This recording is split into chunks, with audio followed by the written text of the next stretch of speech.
একরাম নবীদের ওয়ারিস। তাদের এই সমাজ তেমন কোনো মূল্য দেয় না।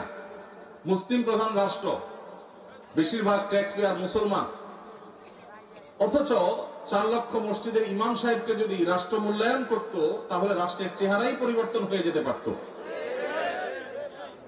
4 লক্ষ মসজিদের যে নেটওয়ার্ক সারা দেশে আছে, রাষ্ট্র যদি এই ইমাম সাহেবদেরকে রাষ্ট্রের বিভিন্ন গুরুত্বপূর্ণ কাজে তাদেরকে যদি ইনভলভ করত, প্রশিক্ষণ দিয়ে প্রস্তুত করত এবং তাদের থেকে যদি সার্ভিস দিত, তাহলে দেখা যেত রাষ্ট্রের অনেক বড় বড় কাজ মসজিদের ইমাম সাহেবদের দ্বারা সমাধান করা যেত। এত বিশাল লোকবল, এত বিশাল জনগোষ্ঠী, মসজিদের এত বিশাল বড় প্ল্যাটফর্ম, এত বড় মিডিয়া, এই সবগুলোকে রাষ্ট্র যদি অন করত, রাষ্ট্রের চেহারা চেঞ্জ হয়ে যেতে পারত। কিন্তু ওই যে বলছিলাম, সেই ব্রিটিশ আমল থেকে শুরু হয়েছে আজও পর্যন্ত মুসলমানের দেশে মুসলমানরাই সবচেয়ে বেশি কোণঠাসা এবং দুর্বল। মুসলমানরাই সবচেয়ে বেশি বৈষম্যের শিকার, জুলুমের শিকার। ওলামা ইকরাম, মুসলমান প্রধান সমাজে যাদের মূল্য থাকার কথা, তাদের সমাজ রাষ্ট্র মূল্য দেয় না, এমনকি আমরা সমাজের মানুষও মূল্য দেই না। ঠিক না ভাই? ঠিক। ইমাম সাহেবদের মূল্যায়ন কিভাবে করবেন? তাদের মূল্যায়ন করবেন, তাদেরকে সবচেয়ে বেশি সম্মান করবেন। কারণ নবী করিম সাল্লাল্লাহু আলাইহি ওয়াসাল্লাম বলেছেন, মাল্লাম ইউবাজ্জিল আলিমানা ফালাইসা মিন্না, যে ব্যক্তি আমার উম্মতের আলিমদেরকে সম্মান দেয় না, মর্যাদা দেয় না, ইজ্জত দেয় না, সে আমার উম্মত হতে পারে না। অতএব আপনার মসজিদের ইমাম সাহেব আপনার কাছে সম্মানিত হতে হবে। কমিটির লোক, মুসল্লি ভাইয়েরা, তাদেরকে চাকরের মতো আচরণ করতে পারবেন না, তাদেরকে শ্রদ্ধা করবেন।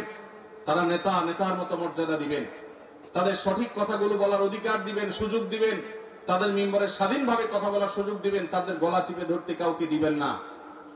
ইমাম সাহেবরা তাদের সম্মানজনক ভাবে চলার মতো বেতন দিবেন, সম্মানে দিবেন, থাকার ব্যবস্থা করবেন। কারণ তারা অন্য কোনো কাজে এঙ্গেজ হতে পারেন না, ইমামতি করতে গিয়ে তারা এখানে এঙ্গেজ থাকতে হয়। অতএব তাদের জীবনযাপন যেন সম্মানজনক ভাবে হয়।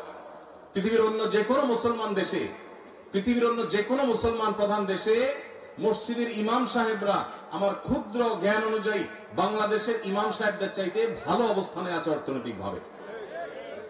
দুর্ভাগ্য আমাদের দেশে মানুষের, যে আমাদের দেশে মানুষের অনেক ভালো ভালো গুণ থাকলেও মসজিদে ইমাম খতিব সাহেবদের সম্মানী, তাদের বেতন ভাতা, এগুলো দেওয়ার ব্যাপারে আমাদের বেশিরভাগ মসজিদ কমিটির লোকেরা কার্পণ্য করে। মনে করে ইমাম সাহেবের বেতন আবার 20-30 হাজার টাকা, এত টাকা দিয়ে কি করবে? এই এলাকায় যে সমস্ত ইমাম সাহেবরা আছেন, আমি কি কাউকে দেখতে পারি? কেউ আছেন ইমাম সাহেবরা? কোথায়? আপনার বেতন কত ভাই? পুরুষের নাকি বেতন জিজ্ঞেস করলে নাকি আয়, আপনি মনে কষ্ট নিয়েন না, এটা শুধু একটু বোঝার জন্য। কত? আপনি ইমাম? আপনি ইমাম? আপনার কত? দরজনের 7,000 কোন এলাকার আপনারা?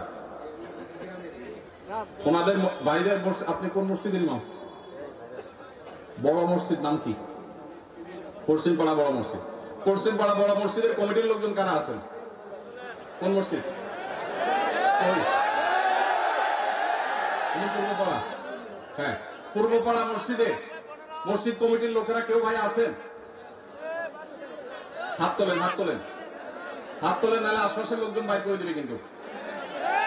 হাত তোলেন। আছে পূর্বপাড়া কেউ আছে? আছে? থাক, আমরা ওনাকে দেখাতে চাই না। আছে। পশ্চিম পাড়া আছেন? আছেন। আর ইমাম সাহেব নাই? কই ভাই ইমাম সাহেব, আপনি কোন পাড়ার? একটু দাঁড়ান, কষ্ট করে একটু দাঁড়ান। কোন গ্রামের ইমাম আপনি? হ্যাঁ, মনোহরপুর। আপনার বেতন কত ভাই? 5,500। এই মনোহরপুরের মসজিদ কমিটির কেউ আছেন? মুসল্লি কেউ আছেন কিনা? অন্তত যারা আছে হাত তোলেন তো। মুসল্লি কারা? কেউ হাত তুলবে না।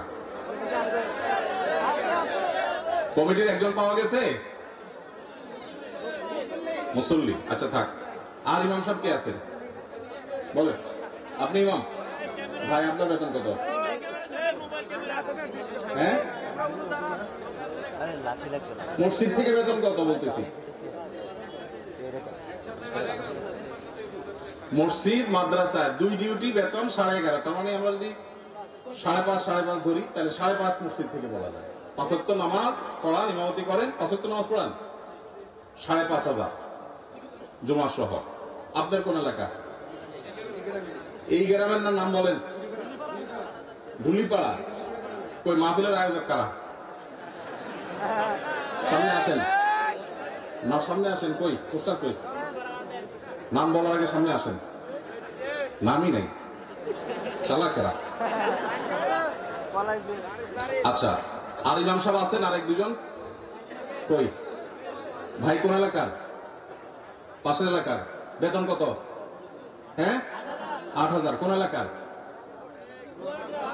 নোয়াগ্রাম। নোয়াগ্রামের ভাইরা নিশ্চয় আছেন। আমি আপনাদের শরম দিতে চাই না, আপনাদের কারো হাতও তুলতে চাই না। ইমাম সাহেবদের জবানবন্দি নিলাম, ধন্যবাদ। আর কোন ইমাম সাহেব আছেন? মুরব্বী দাঁড়ান একটু। ইমাম সাহেব দাঁড়ান, কষ্ট করে। কোন এলাকার ভাই? জি,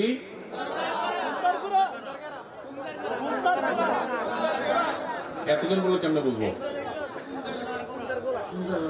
খুন্দার পাড়া, খুন্দার গড়া। ওকে, আপনার পাশের গ্রাম।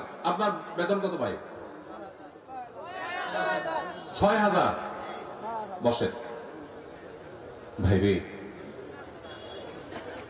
প্রশ্ন প্রসঙ্গে চলে আসলো, এতজন ইমামের জবানবন্দি আমরা নিলাম। হয়তো খুঁজলে আরো 10-20 জন ইমাম পাওয়া যাবে। অনেকে হয়তো চক্ষু লজ্জায় হাতটা উঠাচ্ছেন না, বলছেন না। ভাইরা আমার, এটা আমাদের জন্য, বাংলাদেশের মানুষের জন্য লজ্জা, অনেক বড় লজ্জার বিষয়। পৃথিবীর অন্য যে কোনো দেশের সাথে আপনি যদি তুলনা করেন, শুধু সৌদি আরবের কথা যদি বলি, আমি 10 বছর সৌদি আরবে ছিলাম। আমাদের শেখ সাইফুল্লাহ মামুন ভাই দীর্ঘদিন সৌদি আরবে ছিলেন। সৌদি আরবের সকল মসজিদে ইমাম সাহেবরা ইমামতি করে যে সম্মানী পান, সেটা এভারেজে 5 থেকে 7,000 সৌদি রিয়াল। পাশাপাশি বাসা, বিশাল বড় বাংলো, সাধারণ বাসা না, বিরাট এরিয়া নিয়ে বাংলো। এইটা হলো তাদের এক্সট্রা ডিউটি, এক্সট্রা ইনকাম প্রত্যেক ইমাম সাহেবের। এমনকি মক্কার মসজিদে হারামের ইমাম এবং মুয়াজ্জিন, মসজিদে নববীর ইমাম এবং মুয়াজ্জিন, সবাইরই এই পেশার বাইরে তাদের আরেকটা মূল পেশা আছে। যারা খুব বেশি শিক্ষিত তারা বিশ্ববিদ্যালয়ের শিক্ষক। যেমন মসজিদে হারাম মক্কার যদি বলেন একজন একজন করে সমস্ত ইমামদের কথা বলা যাবে, প্রায় যে সবাই প্রায় কোনো না কোনো হয় আদালতে বিচারপতি, আর না হলে কোন বিশ্ববিদ্যালয়ের প্রফেসর। এটা মসজিদে হারাম শরীফের ইমামদের কথা বলতেছি, সব পিএইচডি হোল্ডার, বড় বড় আলেম। হয় জাজ,